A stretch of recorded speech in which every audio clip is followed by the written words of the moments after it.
They say every man has his breaking point. Mine didn't come with fists or shouting. It came with silence. My name's Jack Turner, 52, a small-town mechanic who spent his life fixing things that weren't mine to fix. Engines, fences, even people. But when my neighbor crossed a line, when he stole more than just my tools and peace, I learned something worth keeping. You don't need fists to fight back. Sometimes, revenge wears a collar and answers to the name Rusty. I've lived in Union Creek, Ohio, most of my life. A quiet place, if you ignore the gossip and the smell of old rain on asphalt. My house sits at the edge of town, halfway between the junkyard and the woods. It's not much. 2 bedrooms, 1 good roof, and garage that smells like gasoline and coffee. My wife passed 6 years ago. My daughter Emma moved to Denver, and Rusty moved into the empty space she left behind. A mutt with red fur, half shepherd, half mystery, all heart. Rusty's not just a dog. He's rhythm. He wakes up when I do, follows me to the shop, listens when I talk like I'm explaining the world to someone who actually wants to hear it. He tilts his head when I curse an old engine, wags his tail when I finally make it roar again. Some people need company. I just need honesty, and a dog's eyes never lie. Then Harold Burns moved in next door. He came with a lifted truck, a voice that carried through walls, and the kind of grin that made you check your wallet. Within a week, my ladder disappeared. Then my wrench set. When I asked about it, he laughed and said, "Man, you keep track of things like a wife." Rusty didn't like him. Dogs know. The second week, Harold called animal control because Rusty barked during a thunderstorm.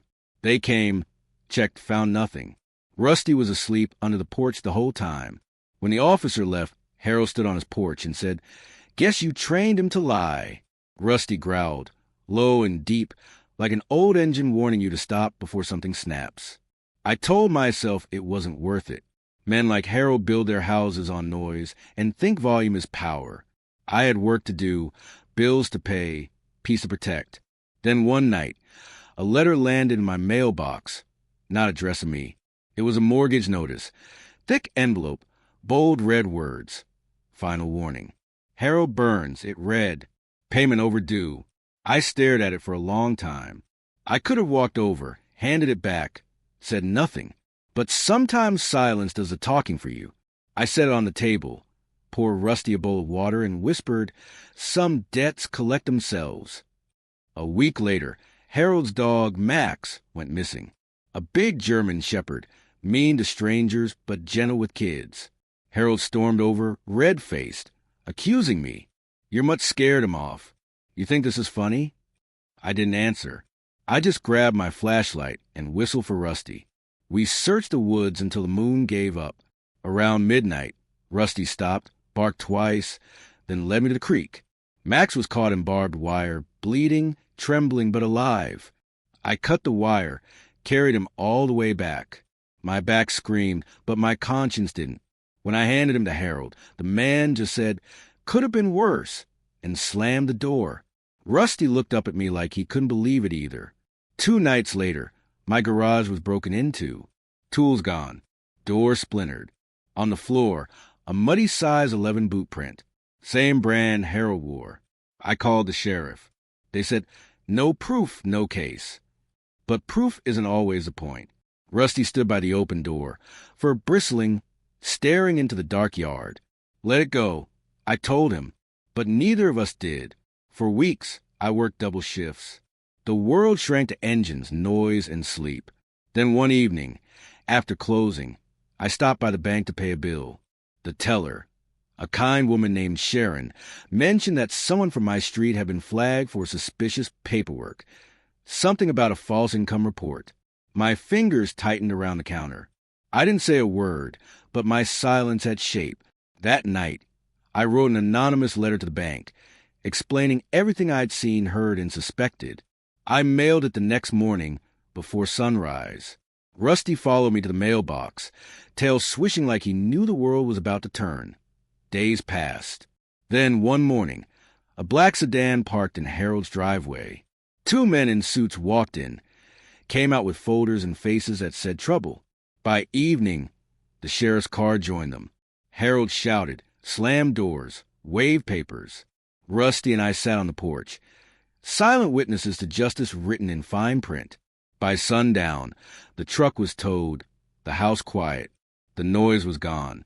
Rusty sighed and rested his head on my knee. I scratched behind his ears.